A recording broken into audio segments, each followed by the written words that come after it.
Bem, olá a todos. A cidade moderna é, no fundo, uma criatura que devora o seu próprio passado. Sem dúvida. Quer dizer, cada avenida larga, daquelas planas e super bem iluminadas, só existe porque algo muito mais antigo teve de ser engolido, emparedado ou, em muitos casos, reduzido a cinzas. Pois é exatamente isso. Na nossa investigação de hoje, baseada nas crónicas incríveis do blog Porto de Antanho, textos super meticulosos do Américo Conceição e do Simão Gomes, vamos usar uma única artéria da cidade do Porto. A famosíssima Rua de Sá da Bandeira. Uma escolha fascinante, diga-se de passagem. É, não é? E não vamos olhar para ela apenas como um postal histórico. A nossa missão aqui, para quem nos ouve, é usar esta rua como uma autêntica lupa para descodificar o verdadeiro ADN do urbanismo. Exatamente, porque o planeamento urbano raramente é um processo pacífico. Aquela ideia romântica de um arquiteto a desenhar linhas no mapa, isso não existe. Pois não, é mais um ato de violência calculada, certo? Nem mais. É uma sucessão de rasgões geográficos e sociais. E o caso desta artéria é o arquétipo perfeito. A rua não nasceu por um capricho estético, estamos a falar do ano de 1836. Uau, mesmo a seguir ao Círculo do Porto. Precisamente, o Porto acabava de sair desse conflito civil devastador.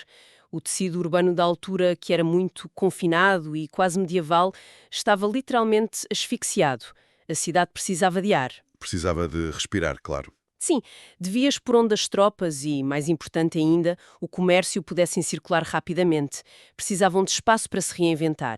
E o primeiro grande rasgão foi feito aproveitando as terras e a cerca do convento dos padres da congregação de São Filipe de Neri. Pronto, onde hoje resta a Igreja dos Congregados, ali a fazer esquina com a Praça da Liberdade. Mas olha, antes de avançarmos para as demolições, há um detalhe nas fontes que subverte completamente as regras normais da toponímia. A questão do nome. Essa história deliciosa. É hilariante. Em 1837, a Câmara Municipal decide chamar Sá da Bandeira a esta nova rua. Só que Bernardo de Sá Nogueira de Figueiredo, o próprio Marquês de Sá da Bandeira que tinha combatido no cerco, ainda estava vivinho da Silva. Pois estava. Tiveram literalmente de lhe enviar uma carta a pedir autorização para usar o nome dele. É verdade. E essa quebra de protocolo, repara, diz muito sobre o clima político daquela época. Geralmente, para teres o teu nome numa rua, tens de ser transformado em estátua, ou seja, numa memória póstuma. Morrer primeiro, não é? É a regra de ouro, exato. Mas no rescaldo de uma guerra civil, a urgência de cimentar a vitória liberal exigia símbolos vivos. Colocar um nome de um militar vivo numa artéria nova era uma afirmação de poder imediato e inquestionável. Uma jogada de marketing político incrível. Sem dúvida. No entanto, para homenagear esse herói e rasgar a tal rua reta, foi necessário aniquilar um ecossistema inteiro que já lá estava há séculos. E que ecossistema? Quando olhamos para os mapas antigos, vemos um emaranhado denso de ruelas com nomes que parecem saídos de um cenário de capa e espada. Totalmente. A Viela das Pombas, a Viela dos Tintureiros e a famosa Viela da Neta, que serpenteava desde a Rua Formosa. E a melhor forma de quem nos ouve visualizar o que aconteceu ali é pensar em tecnologia moderna. Como assim? É como tentares passar um cabo de fibra óptica de alta velocidade pelo meio de um castelo do século XV. Bem visto. Não dá, pois não. A rua moderna, larga, pensada para a velocidade do comércio do século XVIII e XIX, não podia coexistir com aquelas ruelas feitas para o passo humano e para a defesa. A nova cidade teve de passar por cima e esmagar a antiga. É uma analogia perfeita. A Viala da Neta é o exemplo clássico de apagamento urbano. Ela desapareceu quase na totalidade ali por volta de 1875. Sobrou muito pouco, não foi? Sim, sobrou uma pequena cicatriz na malha urbana, que era a chamada Travessa da Rua Formosa. E mesmo essa acabou por ser engolida já no nosso século XXI, julgo que por volta de 2016, noutra intervenção imobiliária. Ou seja, a cidade continua a mastigar o que resta. Exatamente, o que nos leva a compreender a mecânica da expansão.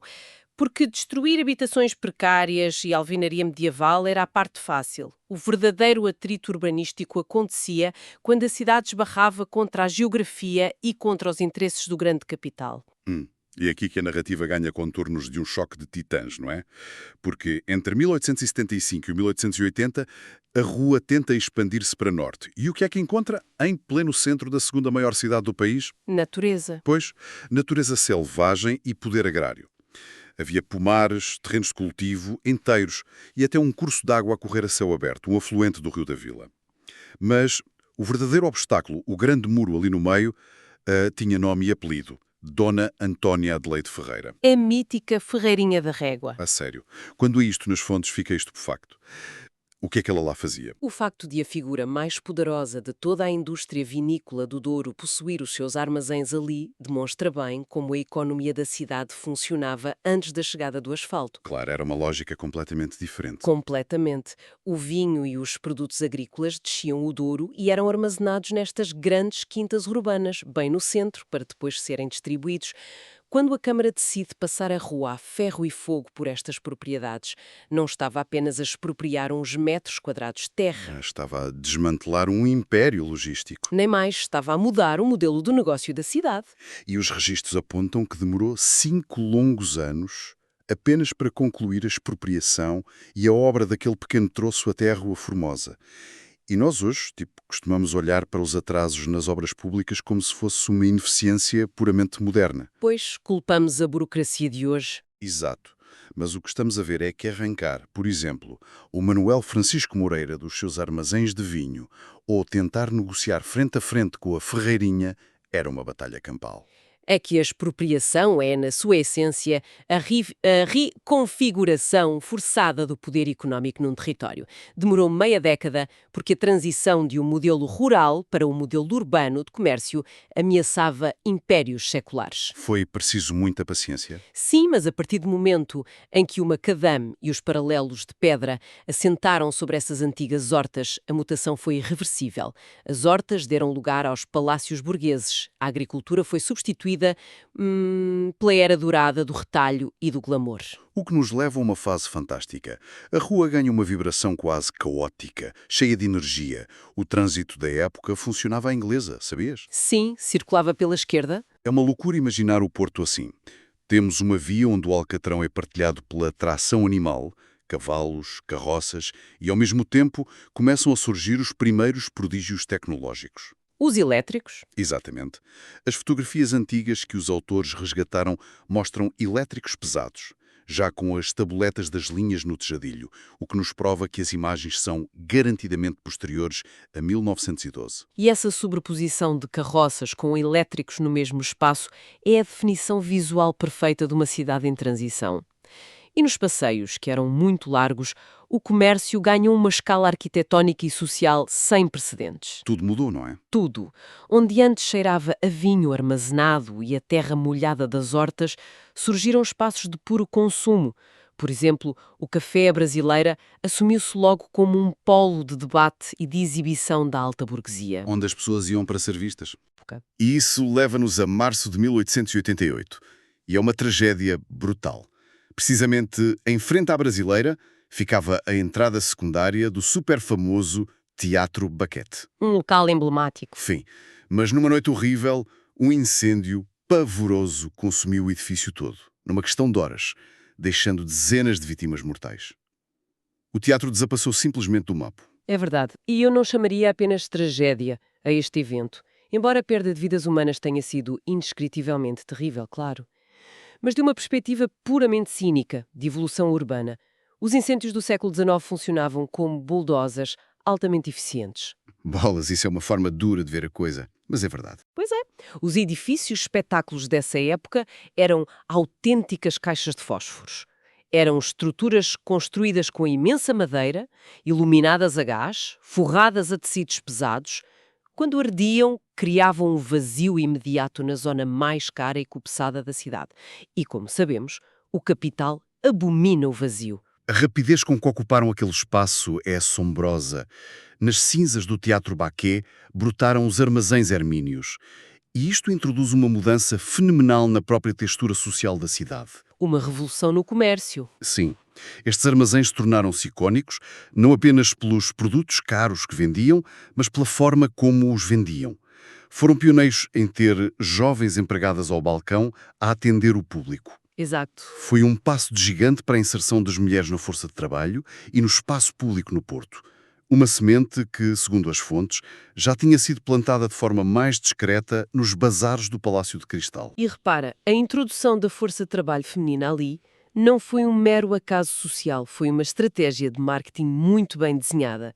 A presença feminina suavizava o ato da compra, transformando a transação financeira numa experiência de conforto para a nova classe média. Ou seja, Sá da Bandeira tornou-se um laboratório.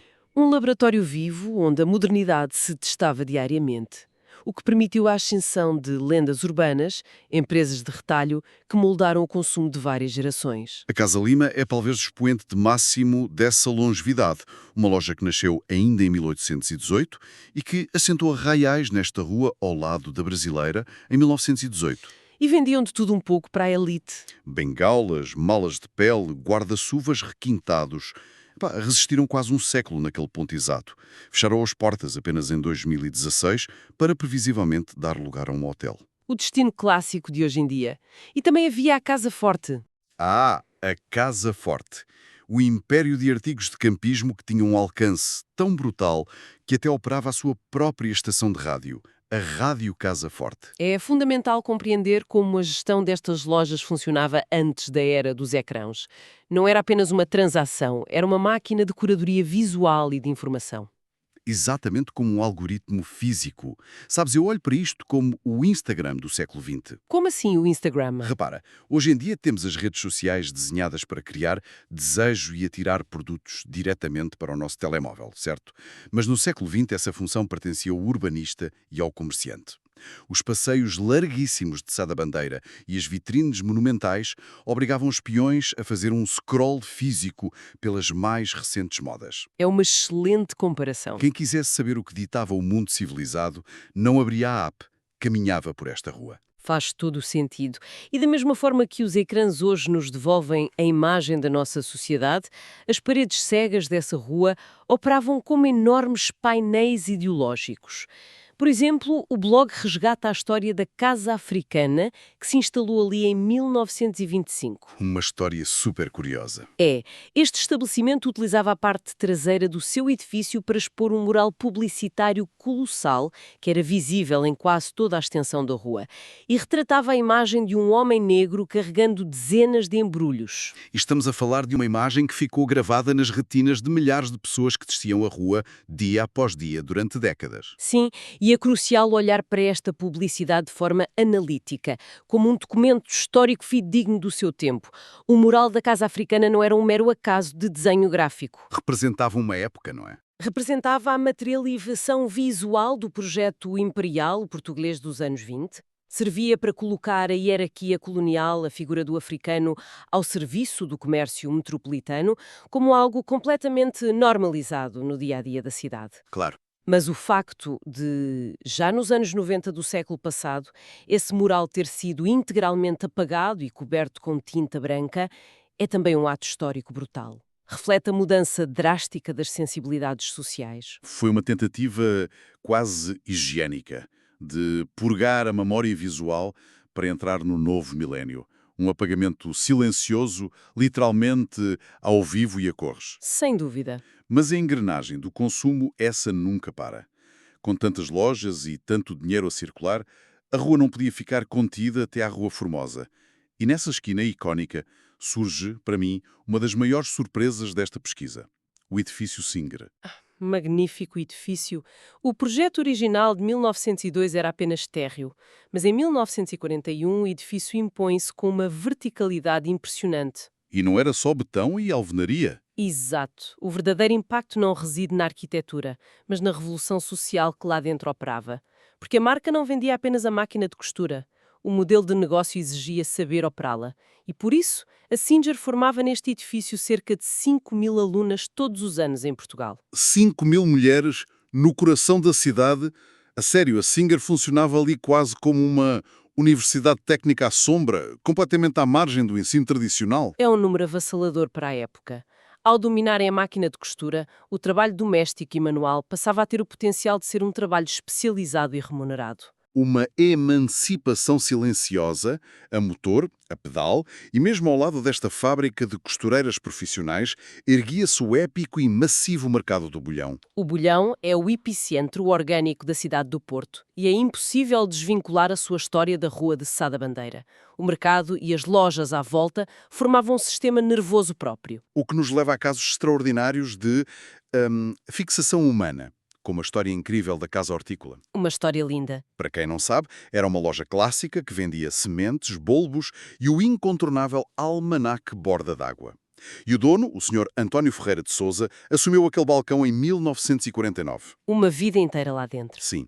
E décadas mais tarde, quando a Câmara fecha o bolhão para aquela gigante e super polémica reabilitação estrutural, exigindo que os comerciantes se mudassem para um centro comercial provisório, o Sr. António faz algo impensável. Já a caminho dos 90 anos, não é? Sim, aos 90 anos, ele vira as costas à modernidade imposta.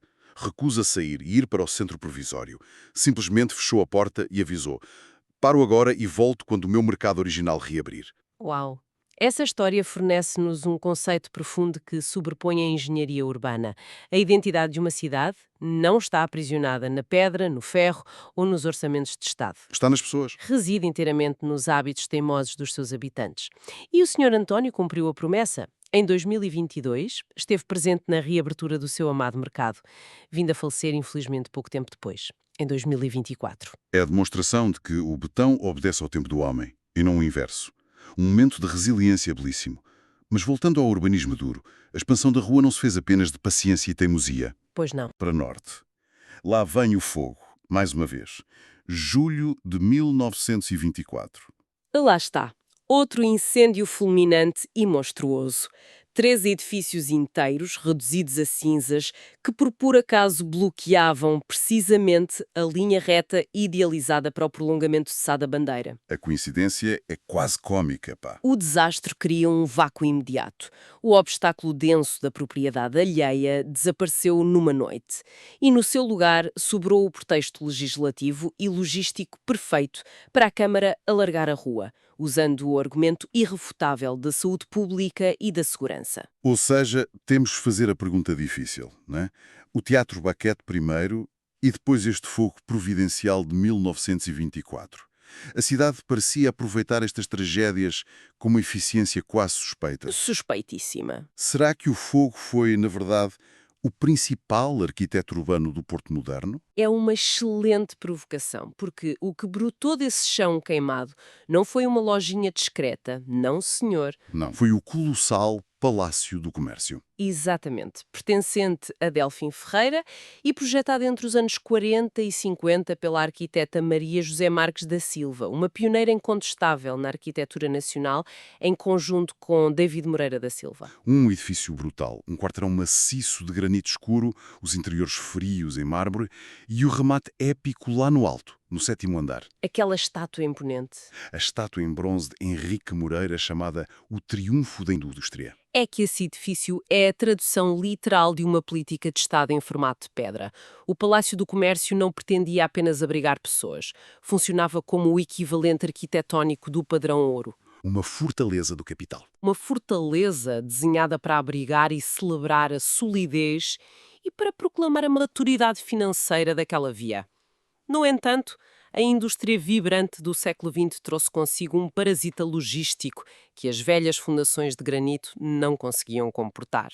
E aqui entra o grande vilão, ou o grande herói, dependendo de quem pergunta, o automóvel. A máquina a motor entra em cena e, muda as regras todas. O asfalto passa a ser projetado quase exclusivamente para os carros e a rua é forçada a lançar-se num esticão final até à Rua de Gonçalo Cristóvão. Só que desta vez a geografia revoltou-se a sério. A topografia ali não era nada amigável. Nada mesmo. A zona circundante à antiga Capela de Fradelos apresentava declives quase impossíveis. Durante décadas, os engenheiros lidaram com a bacia hidrográfica do Porto, enfiando-a em canos, não é? E onde antes corria a Ribeira de Fradelos, a solução do século XX foi construir um gigantesco aterro artificial. Engoliram vales inteiros. Sim, aterraram tudo, para garantir que os motores de combustão pudessem rolar a direito, sem soluços e sem subidas difíceis. E enrolaram. As fotos das décadas seguintes são elucidativas. Mostram a rua transformada na espinha dorsal desta nossa obsessão motorizada. Onde as pessoas antes compravam sementes ou sombrinhas, começaram a instalar-se as enormes montas dos stands automóveis. Como o da Citroën. Sim, o da Citroën, que num twist incrivelmente irónico da história do retalho urbano, hoje está ocupado com um banal supermercado. Mas na altura foram erguidas verdadeiras catedrais de cimento apenas para guardar carros. A garagem do Bolhão, por exemplo. E a monumental garagem Sá da Bandeira, de 1949. O peão, a pessoa que anda a pé, foi sendo lentamente, sorrateiramente, empurrado para as margens da sua própria rua. É verdade. A estética urbana nos anos 50 e 60 acompanha muito bem esta transição. Refletia o dogma do movimento moderno. Temos o icónico edifício Ponte dos arquitetos Agostinho Rica e Benjamin do Carmo. Aquele que passa por cima da rua. Esse mesmo. É uma estrutura que subverte completamente a ideia de habitação ao voar literalmente por cima da estrada, suspensa no ar. E foi também neste ambiente progressista que surgiu, em 1965, a escultura A Maturidade, solidificando de vez o estatuto de metrópole moderna da artéria. Mas obra-prima, o clímax desta submissão à máquina seria erguida mesmo no limite norte da rua, não concordas? Sem dúvida alguma. O Silo Alto, projetado em 1964 pelo Alberto Pessoa e pelo João Abel Manta.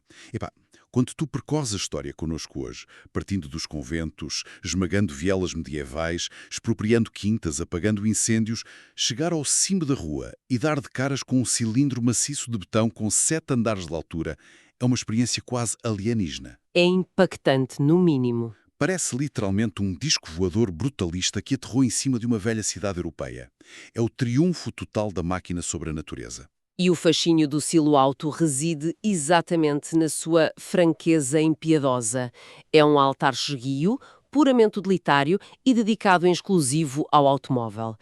Mas esconde também um detalhe curioso. Encerra em si uma utopia inacabada. Como assim, inacabada? O famoso urbanista francês Robert Hausel tinha projetado uma rede de 6 destes colossos cilíndricos para resolver o problema estrutural do trânsito na cidade do Porto. O Silo Alto que conhecemos foi o único que realmente saiu do papel. A sério?